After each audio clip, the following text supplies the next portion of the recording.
తన ప్రాణమును ప్రేమించువాడు దానిని పోగొట్టుకొనును. ఈ లోకములో తన ప్రాణమును ద్వేషించువాడు నిత్యజీవము కొరకు దానిని కాపాడుకొనును. ప్రాణమును ప్రేమిస్తే పోగొట్టుకుంటామా? ద్వేషిస్తే కాపాడుకుంటామా? ఎవరి ప్రాణం మీద తీపి వారికి ఉంటుంది కదండి. దాన్ని ప్రేమించవద్దు అంటున్నాడు ఏంటి యేసుక్రీస్తు వారు? అంటే ఇది నిజమేనా?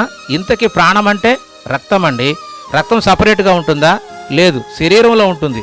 శరీరమునకు రక్తమే ప్రాణము, ఆధారం. కాబట్టి శరీర ప్రకారముగా అన్ని చేసి దాని కోరికలన్నీ తీరుస్తూ బతికితే దాన్ని ప్రేమించినట్లే సంక నాకిపోతుంది. ఎందుకు? శరీరము కేవలం నిష్ప్రయోజనం అంటున్నాడు యేసు. పౌలు గారు, నాయందు అనగా నా శరీరమందు మంచిది ఏదియో నివసింపదని నేనెరుగుదును. శరీరానుసారమైన మనసు మరణము, నరకము.